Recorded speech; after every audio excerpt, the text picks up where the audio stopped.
मित्रों नमस्कार। Legal awareness programme. मित्रों, इस प्रोग्राम के तहत हम बहुत ही इम्पोर्टेंट जानकारियाँ आपको देते हैं और उन जानकारियों को देने का जो पर्पज़ है, वो जो मेन एम है, वो ये है कि आप अपने उन अधिकारों को समझें, उन जानकारियों को लें जिनके बारे में आपको कुछ पता ही नहीं है और उन जानकारियों का आपके जीवन में बहुत ही इम्पोर्टेंट रोल है। लेकिन इसका मतलब ये नहीं है कि आप उन जानकारियों को लेकर के खुद ही कैलकुलेशन करने बैठ जाएं। उसके लिए एक्सपर्ट्स बनाए गए हैं, उसके लिए एक्सपर्ट्स बैठे हुए हैं। तो आप अपनी समस्या को अपने एक्सपर्ट से डिस्कस कर लें, उसके बाद ही उसके बारे में उसका निराकरण के सोचें। लेकिन इसका जो पर्पस है हमारा आज का, वो ये होता है कि आप उस अधिकार को समझ लें कि इस पॉइंट पर ऐसा भी होता है या इस पॉइंट पर हमको इस तरह से करना होगा। इस मोटी मोटी लाइन को लेकर के हम आपके सामने वीडियो लाते हैं। मित्रों, आज का जो इम्पोर्टेंट वीडियो है, इसका जो उद्देश्य है वो ये है कि प्रॉपर्टी तो सभी लोग डील करते हैं, तो मैं इसी के संबंध में आज ये वीडियो में आपको बताऊंगा कि अगर आपके पास जो प्रॉपर्टी है वो एंसेस्ट्रल प्रॉपर्टी है, दादा लाई प्रॉपर्टी है, जो आपने खरीदी नहीं है, और जब आप उसको बेचेंगे तो उसके बेचने पर कैपिटल गेन बनेगा। तो कैपिटल गेन बनेगा या नहीं बनेगा, और बनेगा तो कैसे कैलकुलेट होगा और कितना बनेगा, क्या उसका फार्मूला है, इतनी मोटी जानकारी आज के हम इस वीडियो से देंगे।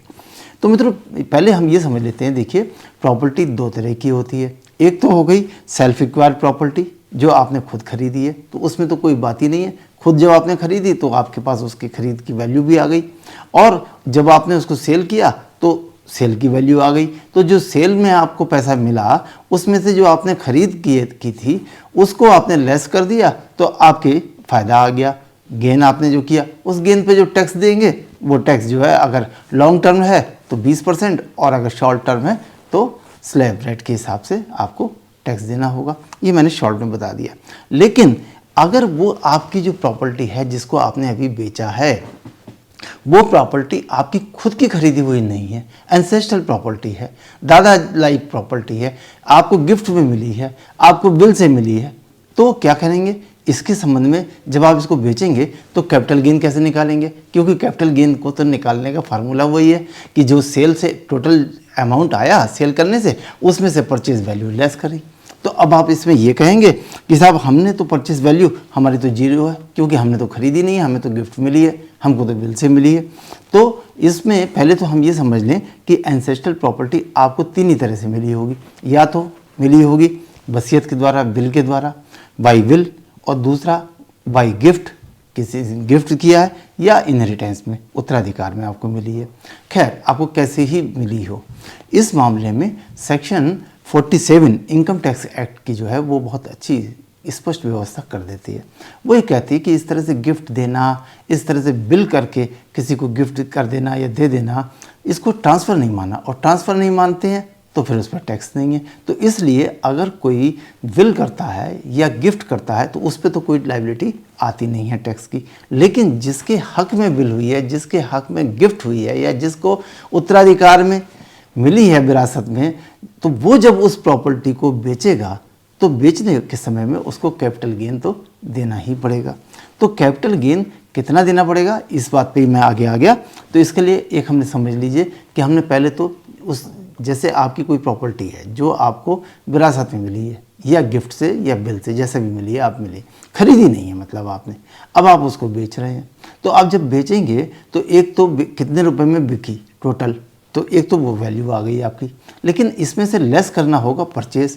तो आप कहेंगे परचेज़ मैंने बताया, परचेज़ तो आपने करी नहीं। इसका मतलब ये है, परचेज़ का मतलब, परचेज़ वैल्यू का मतलब वो वाली वैल्यू जो आपको जिसने ये प्रॉपर्टी गिफ्ट करी थी, आपको ये प्रॉपर्टी जिसने बिल करी, या पहली बार ये प्रॉपर्टी जब खरीदी गई, तो उस खरीदी की जो वैल्यू है उसको देखा जाएगा। तो उसके साथ में एक बात और है।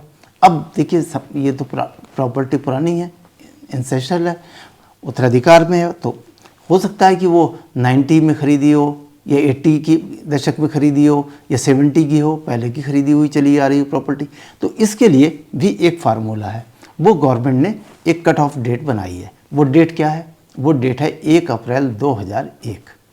तो अब आपको हम उदाहरण लेते हैं कि अगर कोई प्रॉपर्टी, एंसेस्ट्रल प्रॉपर्टी 1995 में खरीदी गई और उन्होंने आपको 2005 में गिफ्ट कर दिया, तो अब आपने इस समय उसको सेल किया, तो सेल वैल्यू तो आपकी आ गई, परचेज वैल्यू ने तो करी नहीं है परचेज। तो जिन्होंने आपको गिफ्ट करी उन्होंने कब परचेज करी थी? 1995 में। तो अब हमको क्या करना है, जो कट ऑफ डेट दी गई है 1 अप्रैल 2001 उसको ले लेते हैं। तो 1 अप्रैल 2001 को उस वैल्यू, उस प्रॉपर्टी की जो वैल्यू थी, तो उसकी वैल्यू कैसे निकलेगी? जो गवर्नमेंट के रजिस्टर्ड वैल्यूअर हैं उनसे उसकी वैल्यू निकाली जाएगी। तो एक वैल्यू आ जाएगी उनके सर्टिफिकेट के साथ कि 1 अप्रैल 2001 को उस एंसेस्ट्रल प्रॉपर्टी की ये वैल्यू थी। उसके बाद एक बात और है कि जब आपने 2001 में ले ली तो उस पर कुछ काम किया होगा, बाउंड्री वॉल बना दी, कुछ कंस्ट्रक्शन कर दिया, कुछ इम्प्रूवमेंट कर दिया, इम्प्रूवमेंट की कॉस्ट तो ये भी उसी में प्लस हो गई। उसके बाद ये दोनों प्लस होके आ गई। अब एक और फार्मूला है महंगाई का, जो इन्फ्लेशन का, कॉस्ट ऑफ इन्फ्लेशन। तो इसके भी फार्मूले से जो इसके जो बेनिफिट्स हैं इंडेक्सेशन के, जो आपको बेनिफिट्स मिलेंगे वो बेनिफिट्स भी इसमें प्लस हो गए। तो इन सब के बाद एक फाइनल कॉस्ट आ गई, एक फाइनल वैल्यू आ गई, ये वाली परचेज वैल्यू। और जो आपने सेल कर रहा है, सेल करने के बाद जो आपको फाइनल कंसिडरेशन मिला है उसमें से ये परचेज की जो फाइनल वैल्यू है उसको जब लेस कर देंगे तो वो आ जाएगा कैपिटल गेन, मतलब इस प्रॉपर्टी पर आपने इतना गेन किया। अब उसको जो गेन किया तो उस पर एक बात और देखनी पड़ेगी कि वो लॉन्ग टर्म है या शॉर्ट टर्म है।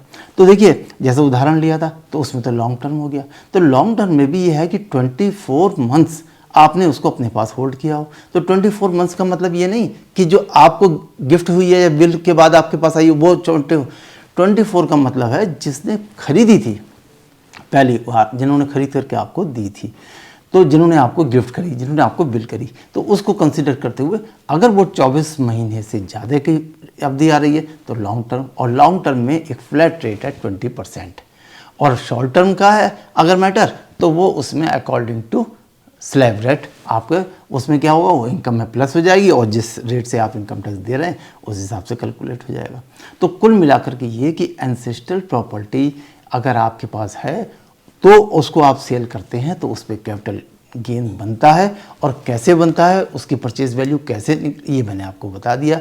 मित्रों इम्पॉर्टेंट बात हो गई, लेकिन इसके साथ में मैंने जैसे पहले बताया इसमें एक चीज़ और है, इसको आप मोटा मोटा कैलकुलेट तो कर लिया आपने, लेकिन अपने लीगल कंसल्टेंट से, सीए से या एडवोकेट से जो भी आपके पास हैं उनसे आप अपने केस को स्पेशली कैलकुलेट करवाइए और उसके बाद आप इसको टैक्स दीजिए। मुझे उम्मीद है कि आज का ये वीडियो आपको अवश्य पसंद आया होगा। नमस्कार।